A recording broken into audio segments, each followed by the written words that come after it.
Bismillahirrahmanirrahim. Assalamualaikum warahmatullahi wabarakatuh. Innal hamdalillah nahmaduhu wa nasta'inuhu wa nastaghfiruh wa na'udzu billahi min syururi anfusina wa min sayyiati a'malina. May yahdihillahu fala mudilla lahu wa may yudlil fala hadiya lahu. Asyhadu an la ilaha illallah wahdahu la syarika lahu wa asyhadu anna Muhammadan. Puji syukur kepada Allah Subhanahu wa taala di kesempatan yang berbahagia ini, pertemuan yang ke-9 dari kegiatan kita, dan mudah-mudahan ini adalah upaya sebagai bentuk rasa syukur kita kepada Allah Subhanahu wa taala. Salawat serta salam mudah-mudahan tetap tercurahkan pada baginda Rasulullah sallallahu alaihi wasallam, manusia pilihan, manusia mulia yang insya Allah kita semuanya yang memiliki semangat dan giroh untuk selalu bersalawat kepada beliaunya, dan mudah-mudahan kita termasuk umatnya yang nanti akan mendapatkan syafaatnya dengan terus berupaya mencontoh apa yang dicontohkannya.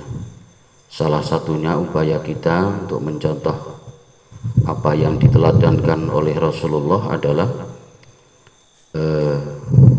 setiap Ahad pagi diselingi kita membaca hadis-hadis, tindakan, perilaku, perbuatan berupa ucapan atau anggukan Rasulullah yang menjadi amalan baik untuk kita semuanya umat Islam.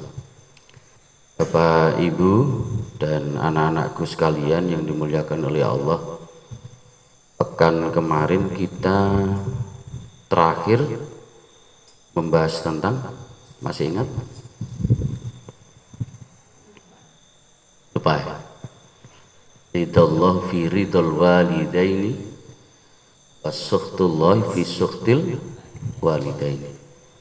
Keridhaan Allah itu terletak pada keridhaan orang tua, kebalikannya kemurkaan Allah terletak pada kemurkaan kedua orang tua kita. Insya Allah hadis itu yang kemarin terakhir kita bahas ya.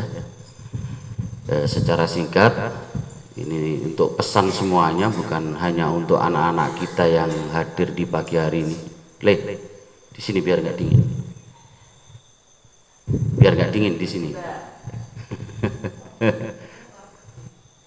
Ya, jadi kalau kita ingin Allah ridho kepada kita, maka apa yang kita lakukan?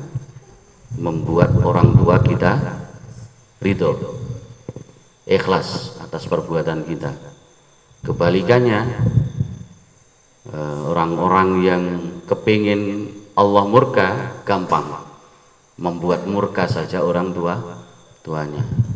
Gampangane buatlah Allah tersenyum dengan membuat orang tua kita tersenyum, gitu ya. Dan mudah-mudahan kita termasuk orang-orang yang selalu minimal membuat tersenyum orang tua kita, ya, amin. Dan mungkin kalau sekali lagi orang tua kita sudah tidak ada, mudah-mudahan kita istiqomah untuk selalu mendoakan beliau supaya beliau selalu mendapatkan ganjaran pahala dari doa kita. Baik, Bapak Ibu sekalian yang dimuliakan oleh Allah, kita lanjut pada hadis yang ada di Bulughul Maram, hadis nomor 1487.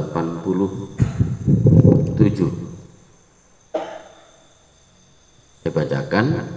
Wa an Anasin radhiyallahu anna Nabi sallallahu alaihi wasallam qala walladhi nafsi biyadihi la yu'minu abdu hatta yuhibba li jarihi aw li akhihi ma yuhibbu li nafsihi.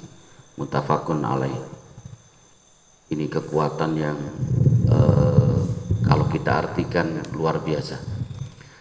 Dari Anas bahwa Nabi Shallallahu Alaihi Wasallam bersabda, demi Tuhan, ya, demi Tuhan, yang jiwaku berada di tangannya di sini adalah di tangan Allah. Tidaklah seorang hamba dikatakan beriman sehingga ia mencintai tetangganya sebagaimana ia mencintai dirinya sendiri. Wah, luar biasa ya, ini posisi tetangga luar biasa. Sekali lagi, demi Tuhan yang jiwaku berada di tangannya, tidaklah seorang hamba dikatakan beriman sehingga ia mencintai tetangganya sebagaimana ia mencintai dirinya sendiri. Luar biasa. Posisi tetangga itu juga bisa mengalahkan posisi orang-orang yang mungkin ya jauh dari kita, yang kita anggap ya sebagai keluarga dekat. Itu tetangga. Makanya pernah ada beberapa ciri ya, kalau kita ingin mengetahui salah satu akhlak atau kebaikan seseorang, itu bisa dilihat dari beberapa hal. Yang pertama, siapa temannya. Siapa temannya. Jadi kalau lihat Basuni gitu ya, melihat Basuni, dilihat aja, ini Basuni termasuk wong gablek apa ya apa, dilihat aja teman-teman sekitarnya,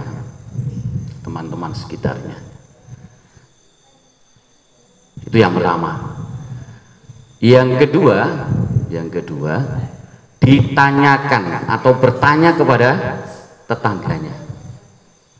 Kalau tetangga saya ya kayaknya semuanya kalau menurut Rasulullah, karena tetangga itu ke depan berapa?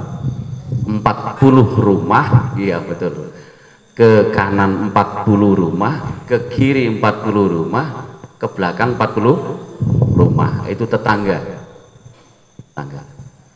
Jadi kalau kita ingin melihat kebaikan ya seseorang, yang pertama tadi melihat sahabatnya siapa, yang kedua tetangganya. Tinggal tanya aja, hei gitu ya. Kalau di sini ada tetangga saya banyak, ini Sandi ini tetangga saya, maka tanya saja kepada Sandi gitu ya, tentang Basuni.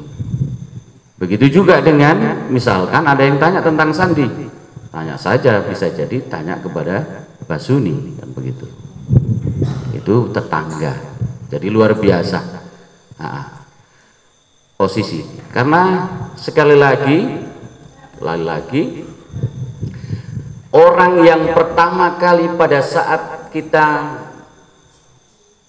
ya punya gawe, misalnya punya gawe, pasti yang kita bisik-bisikin itu tetangga kita. Apalagi kita yang bisa jadi karena kesusahan mendapatkan musibah, misalkan di antara keluarga kita ada yang terkena musibah, meninggal dunia misalkan, siapa mereka? Ya tetangga kita. Mohon maaf, pernah loh ya terjadi, sekali lagi pernah terjadi, orang meninggal itu sampai memanggil orang luar, bukan tetangganya, gitu ya. Dan itu pernah terjadi. Ini yang pernah saya ketahui ya. Dan ini biasanya terjadi rawan di daerah atau perumahan-perumahan yang besar. Perumahan-perumahan besar. Jangankan untuk saling menyapa dan sebagainya. Wong ditanya, Pak, tetangga sampean itu namanya siapa? Kadang nggak tahu. Jadi pada saat meninggal salah satu keluarganya, yang dipanggil itu bukan yang datang, itu yang pertama bukan tetangga-tetangganya, tapi kontak gitu ya. Orang yang dikenal yang agak jauh. Kan susah ya, sedih begitu. Ada sebuah kisah yang luar biasa, bagaimana kepedulian, bagaimana Allah menghargai kepedulian seseorang terhadap tetangganya. Ini kisah seorang sul sepatu. Abi ngerti sul sepatu? Tukang sul sepatu? Sul sepatu keliling. Sul sepatu, ngerti ya? Apa sul sepatu itu? Oh, menjahit ya. Ada sebuah kisah, yang kisah ini dialami oleh salah satu jamaah haji, yang di situ dialami seorang jamaah haji yang dikenal sebagai ulama besar, seorang alim, yaitu yang bernama Abu Abdurrahman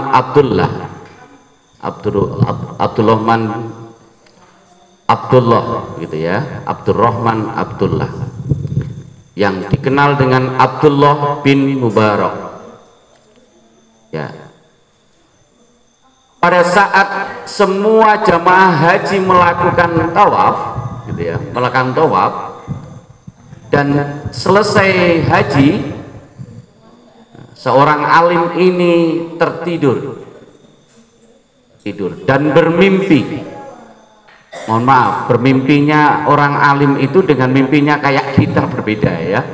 Mimpi kita biasanya apa? Digoda hantu gitu ya, diidik-idik hantu, jin dan sebagainya. Tapi sekali lagi, mimpinya seorang alim itu biasanya mimpinya itu karena mimpi yang baik, mimpi yang mengarah kepada hal-hal yang menunjukkan sebuah kebaikan. Di dalam mimpinya Abdullah bin Mubarak ini, di dalam mimpinya ada dialog dua malaikat ini saling berbincang begitu ya. Disampaikan bahasa sederhananya begini. Terima kasih. Hai gitu ya. Mohon maaf, ini bahasanya malaikat mestinya tidak seperti itu. Hai gitu ya. Iya. Jamaah haji sekarang semuanya tidak ada yang diterima oleh Allah Subhanahu wa taala. Ibadah jamaah haji sekarang tidak ada yang diterima oleh Allah. Tidak Allah. Loh, kenapa begitu? Kenapa? Kok tidak ada yang diterima oleh Allah? Iya. Tetapi gara-gara satu orang, akhirnya Allah menerima amalan atau ibadah jamaah haji yang pada saat itu melaksanakan bersama Abdullah bin Mubarak. Bincang, di situ disebutkan penyebabnya adalah si fulan yang menyebabkan jamaah haji yang semula tidak diterima oleh Allah akhirnya diterima oleh Allah.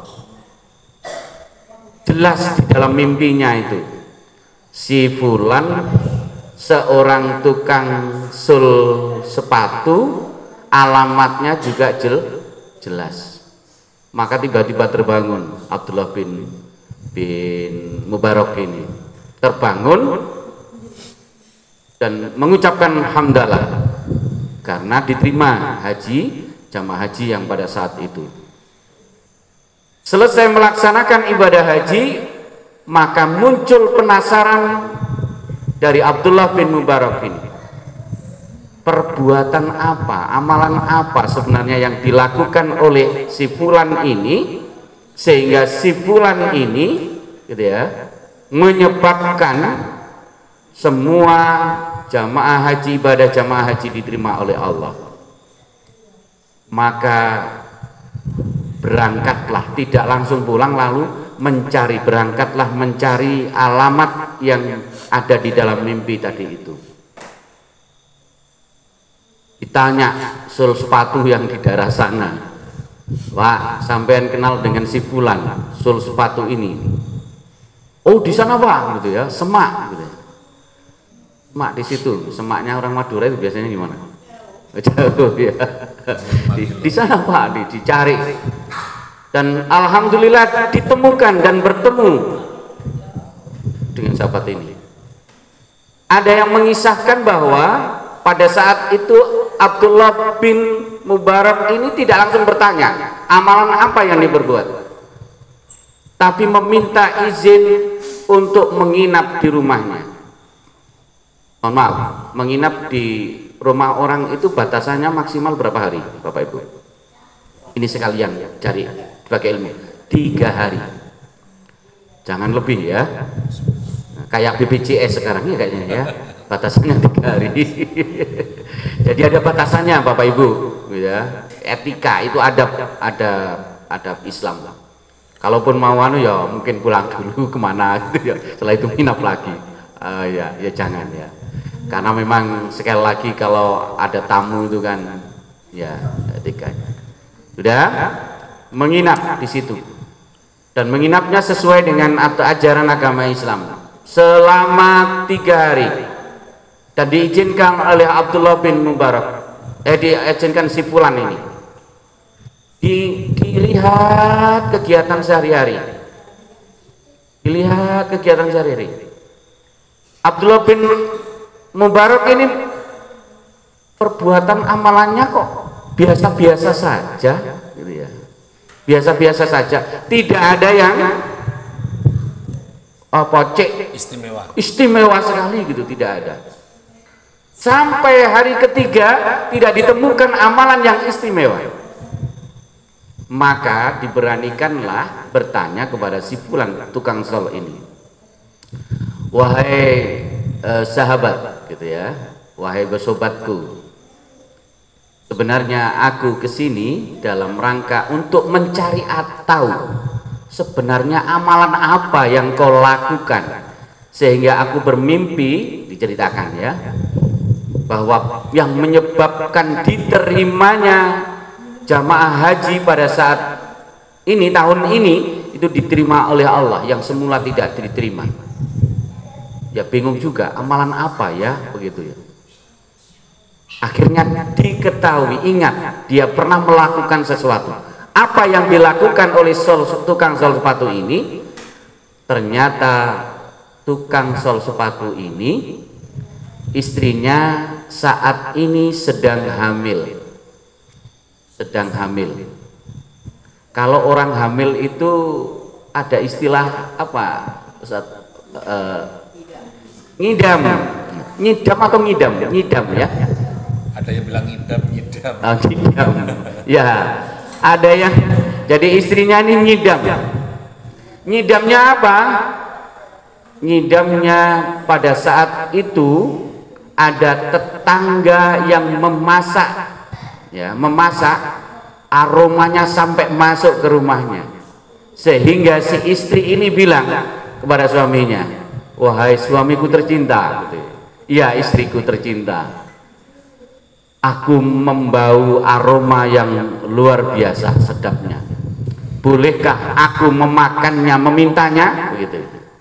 Karena sang suami sayang gitu ya, maka berusaha untuk mencarikan aroma, mencari aroma, dari mana aroma sedap itu.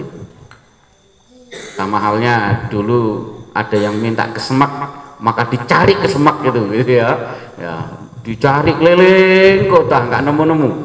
Berikutnya hari berikutnya berusaha mencari, begitu juga si bapak ini, dan alhamdulillah langsung ketemu asal aroma itu. Maka diketuklah, ternyata yang punya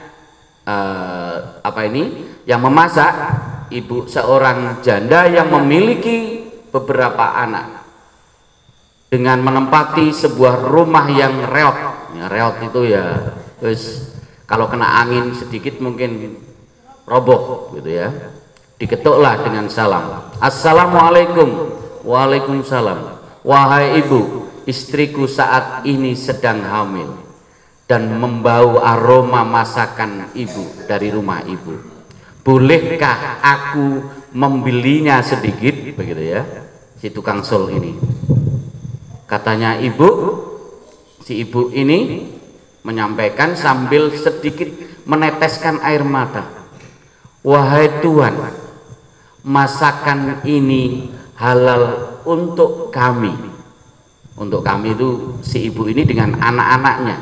Halal untuk kami, tapi haram untuk keluarga Tuhan.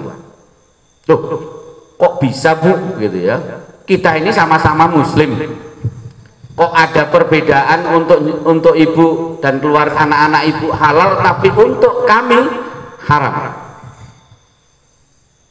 Maka berceritalah si ibu ini. Iya wahai Bapak, katanya, wahai Bapak atau wahai Tuhan, masakan yang saya masak adalah bangkai dari salah satu hewan. Apa? Bangkai.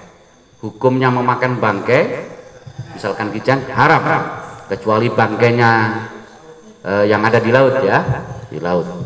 Tapi kalau yang meninggal yang di laut ya bukan, beda ya, artinya yang hidup di laut gitu ya, yang hidup di laut.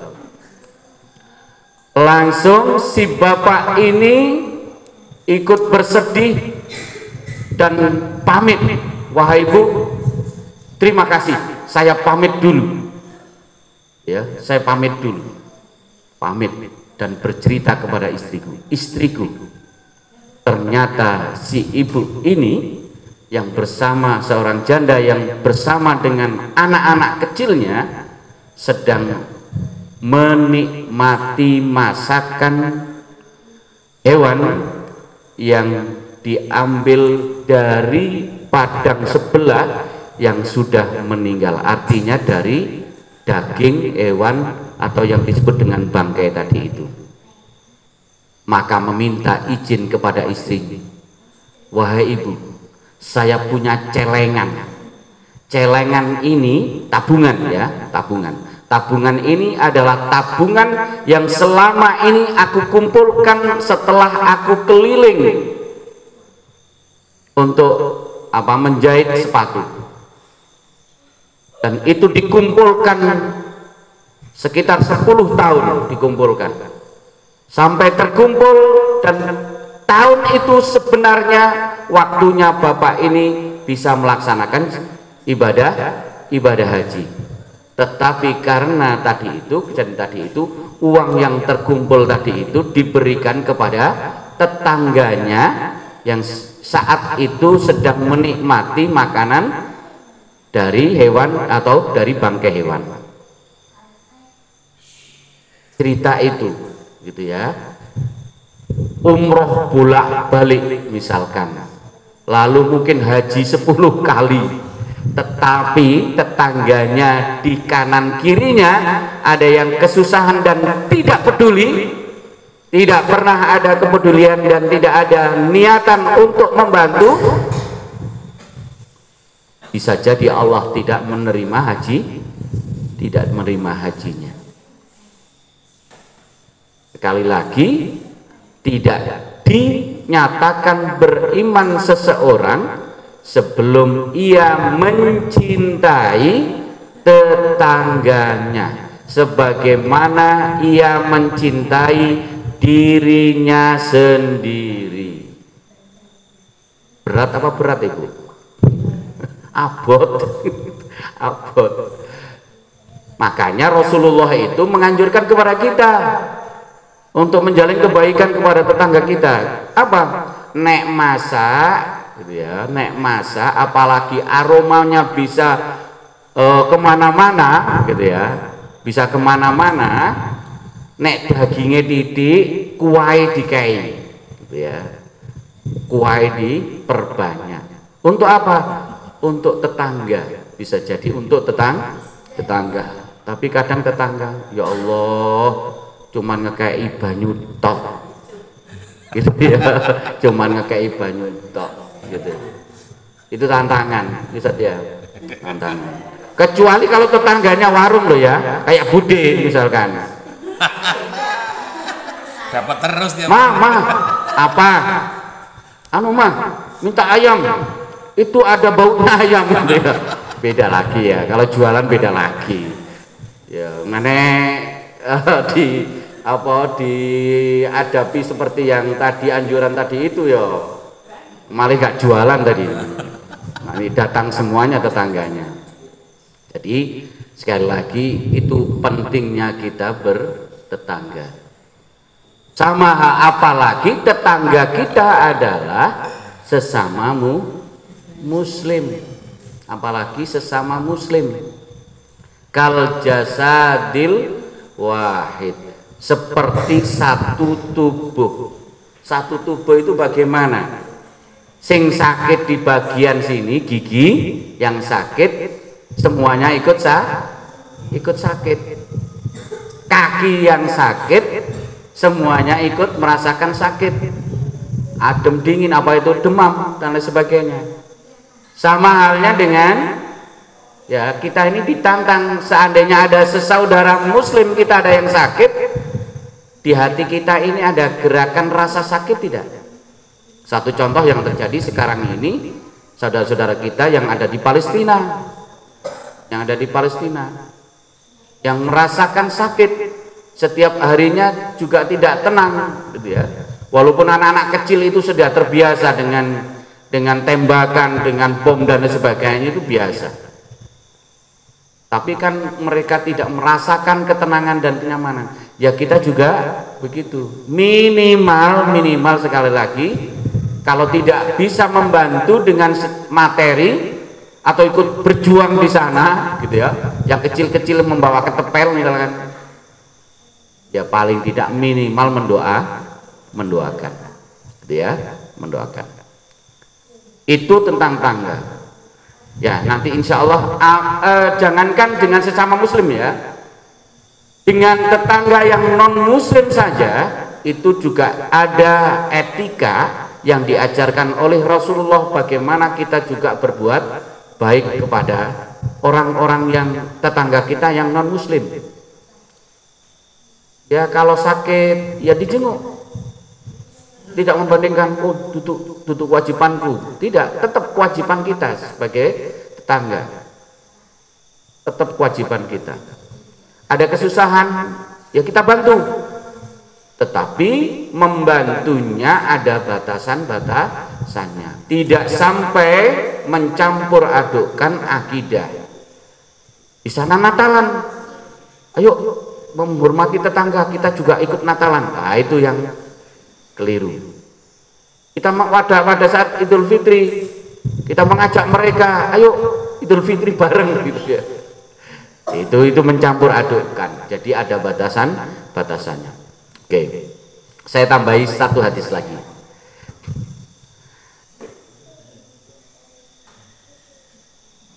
Hadis berikutnya adalah hadis 1488. Wa an ibni Mas'udin radhiyallahu anhu qala sa'altu Rasulullah sallallahu alaihi wasallam ayyu dzambi a'dham qala anta ja'alallah lillahi nida wa huwa khalaqaka qultu thumma ayyi qala thumma an taqtula waladaka khasyata ayyakula ma'aka qultu thumma ayyu qala thumma antuzaniya halilatan jarika. Ibnu Mas'ud radhiyallahu anhu berkata, aku bertanya kepada Rasulullah sallallahu alaihi wasallam, dosa apakah yang paling besar ya Rasulullah? Maka Rasulullah menjawab, engkau membuat sekutu bagi Allah. Membuat sekutu bagi Allah padahal dialah yang menciptakanmu. Membuat sekutu itu berbuat syirik, menduakan Allah. gitu ya, menduakan Allah. Ini bisa enggak menjadi sekutunya Allah? Bisa ya, bisa. Jadi bisa jadi di tesnya adalah ada suara adzan, panggilan untuk sholat, gitu ya.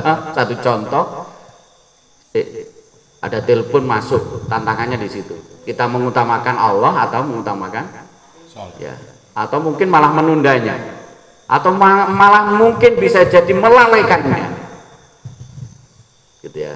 Itu bisa. Tapi ada tingkatan-tingkatannya ya. Tingkatan-tingkatan sekutu itu ada ya, ada syirik besar, ada syirik kecil. Ria, ingin dilihat oleh orang, itu juga termasuk ingin dilihat oleh orang. Apalagi kalau kita dulu tantangannya cie sholat jamaah gitu ya, gitu. Riak namanya. Itu Riak namanya berarti. Yang riak nggak tahu, yang riak itu yang riak apa itu? Terabas saja sudah, ini mikiri cie gitu ya. Itu. Lalu bertanya lagi sahabat itu. Jadi yang pertama tadi, dosa besar itu menyekutukan Allah. Aku bertanya lagi kemudian, apa ya Rasulullah? Rasulullah menjawab, engkau membunuh anakmu karena takut ia akan makan bersamamu.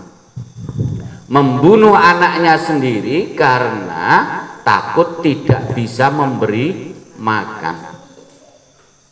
Membunuh anak itu bisa berbeda-beda ya, bisa beda-beda. Lalu berikutnya, aku bertanya lagi, kemudian apa ya Rasulullah? Engkau berzina dengan istri tetanggamu. Tidak termasuk dosa besar setingkat dosa-dosa yang tadi itu, gitu ya. Ada menyekutukan Allah, apalagi yang kedua tadi itu membunuh anak karena takut apa? Karena takut tidak bisa memberi makan, lalu mengganggu istri tetangga sendiri, gitu. Baik, insya Allah hanya dua itu yang bisa saya bacakan dari dua hadis. Mudah-mudahan sekali lagi, mudah-mudahan kita termasuk hamba Allah yang baik kepada Allah, kepada Rasul, kepada orang tua, dan kepada tetangga. Jadi jangan diremehkan tetangga model apapun ya, tetap kita berbuat baik. Kalau bahasanya Ustadz Hafid itu kemarin, ya sudah didiamkan aja, gitu ya. Didiamkan saja. Nanti ya pada akhirnya ya hancur sendiri. Diam-diam sendiri, bukan hancur Ustaz. Itu akan yang baik. Jadi seperti itu ya. Sama halnya yang katanya beliaunya bercerita itu, tetangganya waktu di rumah yang satu itu habis apa itu minum-minum itu, botolnya itu dibuangnya nggak ke tempat sampahnya sendiri, tapi sengaja di tempat sampahnya beliaunya. Ya tidak protes, dibiarkan aja gitu ya, dibiarkan saja. Baik, itu mungkin saya Fikri yang dan teman-teman bapak ibu-ibu dan anak-anak sekalian yang bisa saya sampaikan. Kita perkuat ya jalinan tetangga kita. Salah satunya untuk memperkuat adalah kita bertemu di sini, gitu ya, bertemu di sini. Alhamdulillah Ustadz Fikri ini istiqomah melalui WA grup itu, ayo sholat gitu. Nggak tahu siapa yang digandeng gitu ya. Baik, terima kasih.